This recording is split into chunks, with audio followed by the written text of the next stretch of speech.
ನೆಲ, ಜಲ, ಭಾಷೆ ಈ ಮೂರಕ್ಕೂ ಕೂಡ ಧಕ್ಕೆ ಆಗುತ್ತೆ ಎಂದಾಗ ಕನ್ನಡ ಚಲನಚಿತ್ರ ವಾಣಿಜ್ಯ ಮಂಡಳಿ, ಕರ್ನಾಟಕ ಚಲನಚಿತ್ರ ವಾಣಿಜ್ಯ ಮಂಡಳಿ ಯಾವತ್ತೂ ಕೂಡ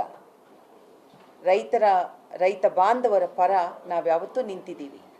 ಎಲ್ಲರೂ ಒಟ್ಟಿಗೆ ಸೇರಿದ್ದೀವಿ, ಒಟ್ಟಿಗೆ ಹೋರಾಟ ಮಾಡಿದ್ದೀವಿ.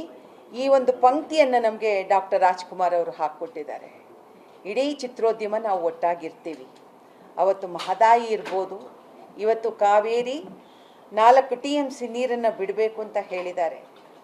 ಒಂದು ಕಡೆ ಬರ, ಇನ್ನೊಂದು ಕಡೆ ಇವತ್ತಿನ ದಿನ ನಮಗೆ ಕುಡಿಯೋಕ್ಕೆ ನೀರಿಗೆ ತೊಂದರೆ ಆಗ್ತಿದೆ, ಮಳೆ ಬರ್ತಿಲ್ಲ ಸರಿಯಾಗಿ.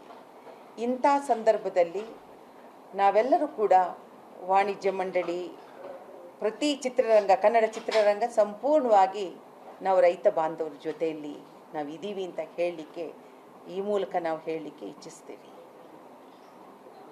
ಮಹದಾಯಿ ಹೋರಾಟದಲ್ಲೂ ಕೂಡ, ಕಳಸಾ ಬಂಡೂರಿಯ ಹೋರಾಟದಲ್ಲೂ ಕೂಡ ನಾವು ರೈತ ಬಾಂಧವರ ಪರವಾಗಿಯೇ ಇದ್ವಿ.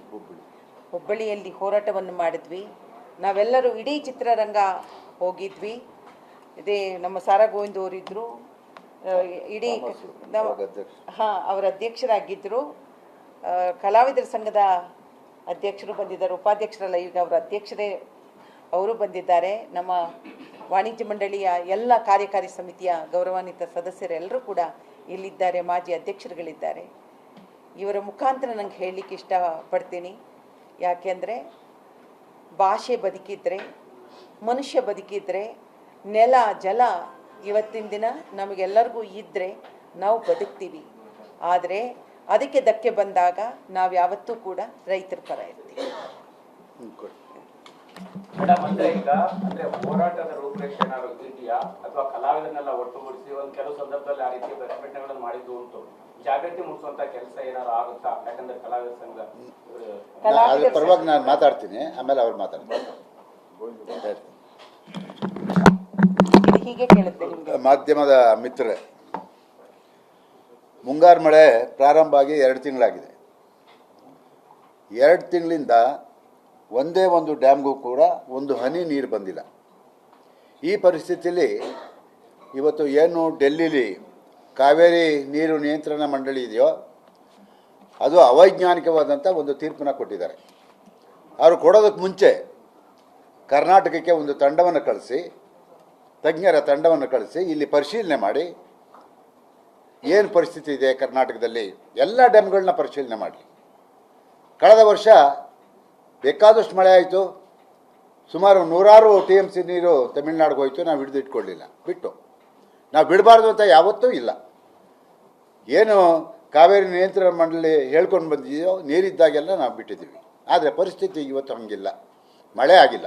ಯಾಕೆ ಅಂತ ಹೇಳಿದ್ರೆ ಅದು ನಮ್ಮ ಕೈಯಲ್ಲಿಲ್ಲ. ಹಾಗಾಗಿ ಇವತ್ತು ಕುಡಿಯೋ ನೀರಿಗೆ ರೈತ ಹಾಹಾಕಾರ ಪಡ್ತಾ ಇದ್ದಾನೆ. ಮತ್ತು ಜಾನುವಾರು ಆ ಭಾಗದಲ್ಲಿ ಇವತ್ತಿನ ದಿವಸ ಭಾಳ ತೊಂದರೆಗೆ ಸಿಕ್ಕಾಕೊಂಡಿದ್ದೀವಿ. ಹಾಗಾಗಿ ನೀರನ್ನು ಬಿಡೋದಕ್ಕೆ ಸಾಧ್ಯ ಇಲ್ಲ ಅಂತ ಹೇಳಿ ಮಂಡ್ಯದಲ್ಲಿರುವಂಥ, ಮೈಸೂರಿನಲ್ಲಿರುವಂಥ ರೈತ ಬಾಂಧವರು ಹೋರಾಟವನ್ನು ಮಾಡ್ತಾ ಇದ್ದಾರೆ. ಆದರೆ ಚಿತ್ರರಂಗದಲ್ಲಿ ನನಗೆ ನೆನ್ನೆ ಕೆಲವರು ಪ್ರಶ್ನೆ ಮಾಡಿದ್ರು, ವಾಣಿಜ್ಯ ಮಂಡಳಿ ನೀವು ಸಿನಿಮಾದವರು ಇನ್ನೂ ಮಾತಾಡಿಲ್ಲ. ಹಾಗಾಗಿ ಯಾವತ್ತೂ ಇಲ್ಲ. ಯಾಕೆ ಅಂತ ಹೇಳಿದ್ರೆ ರಾಜ್ಕುಮಾರ್ ಹಾಕ್ಕೊಟ್ಟಂಥ ಆದರ್ಶಗಳು ನಮ್ಮಲ್ಲಿದ್ದಾವೆ. ಒಂದು ಗೋಕಾಕ್ ಚಳುವಳಿ ಆಗಿರ್ಬೋದು, ಮತ್ತೊಂದು ಮಹದಾಯಿ ಯೋಜನೆ ಆಗಿರ್ಬೋದು, ಅಥವಾ ಸಮಸ್ಯೆ ಬಂದಾಗೆಲ್ಲ ಕೂಡ ಚಿತ್ರರಂಗ ಸ್ಪಂದಿಸಿದೆ ಅಂತಕ್ಕಂಥ ಮಾತನ್ನು ಈ ಸಂದರ್ಭದಲ್ಲಿ ನಾನು ಹೇಳೋದಕ್ಕೆ ಇಷ್ಟಪಡ್ತೀನಿ. ಗೆಳೆಯರು ಕೇಳಿದ್ರು, ಮುಂದಿನ ಇದನ್ನು ಇವತ್ತು ಮಧ್ಯಾಹ್ನ 4 ಗಂಟೆ ಅಥವಾ 5 ಗಂಟೆ ಒಳಗೆ ಮತ್ತೊಂದು ತೀರ್ಪು ಬರುತ್ತೆ. ನಮ್ಮ ಸರ್ಕಾರ ಮೇಲ್ಮನವಿ ಸಲ್ಲಿಸಿದ್ದಾರೆ.